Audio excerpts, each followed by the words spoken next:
School లైఫ్‌లో మనమందరం ఎవరో ఒక అమ్మాయిని చూసి ఒక్కసారి అయినా నవ్వి ఉంటాం.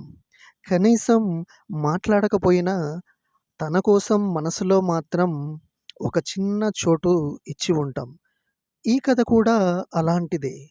ఇది అర్జున్ మరియు సాహితీల ప్రేమ కథ. అది 2014వ సంవత్సరం 10వ తరగతి మొదటి రోజు.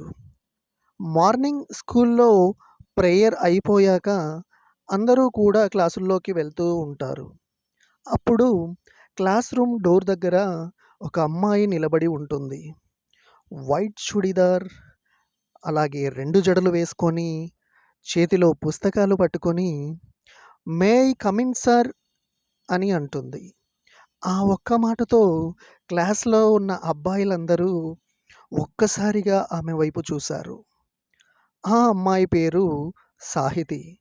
కానీ ఆ రోజు ఆమెను చూసి ఎక్కువగా ఫీల్ అయిన వ్యక్తి మాత్రం లాస్ట్ బెంచ్‌లో కూర్చున్నటువంటి అర్జున్. అతను చదువులో టాపర్ కాదు. బ్యాక్ బెంచర్ కూడా కాదు. కానీ ఆమె క్లాస్‌లోకి వచ్చిన రోజు నుంచి ప్రతిరోజు స్కూల్‌కి రావడానికి ఒక కారణం అనేది దొరికింది. చిన్న చిన్న మూమెంట్స్. మొదట్లో వాళ్ళిద్దరూ మాట్లాడుకునేవాళ్ళు కాదు. కానీ కొన్ని ప్రేమలు మాటలతో కాదు, చూపులతో మొదలవుతాయి. సాహితీ బ్లాక్ బోర్డ్ చూస్తుంటే అర్జున్ మాత్రం ఆమెనే చూస్తూ ఉండేవాడు. టీచర్ డౌట్ అడిగితే సాహితీ నిలబడి చెప్పేది. అప్పుడు క్లాస్ మొత్తం కంటే అర్జున్ మాత్రమే ఎక్కువగా క్లాప్స్ కొట్టేవాడు. ఒకరోజు లంచ్ టైంలో సాహితీ టిఫిన్ బాక్స్ తీసుకురాలేదు. ఆమె ఒంటరిగా కూర్చొని ఉండగా అర్జున్ సాహితీ దగ్గరికి వెళ్ళి, "ఇది తిను, మా అమ్మ చేసిన పులిహోర" అన్నాడు. ఆమె చిన్నగా నవ్వి థ్యాంక్ యూ అంది. ఆ రోజు నుంచి వాళ్ళిద్దరి మధ్య మాటలు మొదలయ్యాయి. School days magic.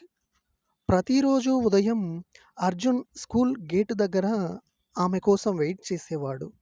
ఆమె బస్ నుంచి దిగగానే తన రోజు స్టార్ట్ అయినట్టు ఫీల్ అయ్యేవాడు. ఎగ్జామ్స్ టైంలో ఇద్దరూ కలిసి చదివేవాళ్ళు. డౌట్స్ ఒకరికొకరు చెప్పుకునేవాళ్ళు. ఒకసారి మ్యాథ్స్ టెస్ట్‌లో అర్జున్ తక్కువ మార్కులు తెచ్చుకున్నాడు.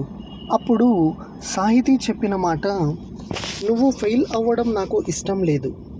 ఆ మాట అర్జున్ జీవితంలో ఎవరూ చెప్పని కేర్‌లా అనిపించింది. ఆ రోజు రాత్రంతా చదివి నెక్స్ట్ టెస్ట్‌లో మంచి మార్కులు తెచ్చుకున్నాడు అర్జున్. ఎందుకంటే కొన్ని ప్రేమలు మనల్ని మార్చేస్తాయి. ఒక సాయంత్రం స్కూల్ అయిపోయాక బయట భారీ వర్షం పడుతుంది. అందరూ వెళ్ళిపోతారు. సాహితీ మాత్రం వరండాలో నిలబడి వెయిట్ చేస్తూ ఉంటుంది. అర్జున్ దగ్గర ఒక చిన్న గొడుగు మాత్రమే ఉంటుంది. అతను కొంచెం టెన్షన్‌తో, "నేను డ్రాప్ చేస్తాను, వస్తావా?" అని అంటాడు. ఆమె ఏమీ మాట్లాడకుండా చిన్నగా నవ్వింది. ఇద్దరూ ఒకే గొడుగు కింద నడుస్తూ ఉంటారు. అర్జున్ హార్ట్ మాత్రం గట్టిగా కొట్టుకుంటూ ఉంటుంది. ఆ సమయంలో సాహితీ ఒక్కసారిగా అడిగింది, "నువ్వు ఎందుకు ఎప్పుడూ నన్నే చూస్తుంటావు?" అని. అర్జున్ షాక్ అయ్యాడు. కొన్ని సెకండ్స్ సైలెంట్‌గా ఉన్నాడు. తర్వాత మెల్లగా అన్నాడు, "నిన్ను చూస్తే ఏదో తెలియని హ్యాపీగా అనిపిస్తుంది" అని. సాహితీ ఏమీ మాట్లాడలేదు.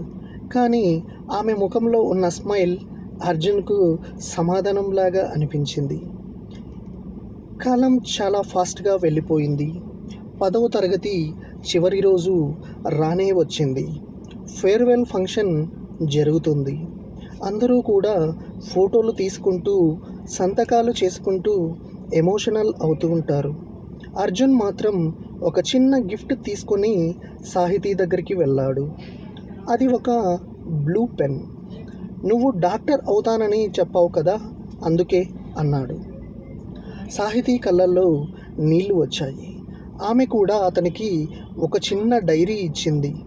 మొదటి పేజీలో ఇలా రాసి ఉంది: నీతో మాట్లాడిన ప్రతిరోజు నా స్కూల్ లైఫ్లో బెస్ట్ మెమరీ అని. ఆ మాట చదివిన తర్వాత అర్జున్ మాట్లాడలేకపోయాడు. ఎందుకంటే కొన్ని ఫీలింగ్స్కి మాటలు సరిపోవు. ఫేర్వెల్ తర్వాత వాళ్ళిద్దరూ కూడా మళ్ళీ కలవలేదు. ఫోన్లు కూడా లేవు. ఎటువంటి చాట్స్ కూడా చేసుకోవడం లేదు. కాలం ఇద్దరిని వేర్వేరు దారుల్లో తీసుకెళ్ళింది. చాలా సంవత్సరాల తర్వాత ఒకరోజు అర్జున్ తన పాత బ్యాగ్ క్లీన్ చేస్తుంటాడు. అందులో ఒక చిన్న డైరీ కనిపిస్తుంది. ఓపెన్ చేస్తాడు. చివరి పేజీలో సాహితీ రాసిన ఒక చిన్న లైన్ ఉంటుంది: నువ్వు చెప్పలేదు కానీ నీ చూపుల్లో ప్రేమ కనిపించేది అని. అది చదివిన అర్జున్ చిన్నగా నవ్వుతాడు. కళ్ళల్లో నీళ్లు వస్తాయి. ఎందుకంటే జీవితంలో కొన్ని ప్రేమలు మనతో ఉండకపోయినా మన జ్ఞాపకాలలో మాత్రం ఎప్పటికీ బ్రతికే ఉంటాయి. స్కూల్ ప్రేమలు ఎక్కువ రోజులు నిలవకపోవచ్చు, కానీ అవి ఇచ్చిన జ్ఞాపకాలు మాత్రం జీవితాంతం మనతోనే ఉంటాయి. సో ఇది స్టోరీ. ఈ స్టోరీ కనుక మీకు నచ్చినట్లయితే దయచేసి లైక్ చేయండి, సబ్స్క్రైబ్ చేయండి.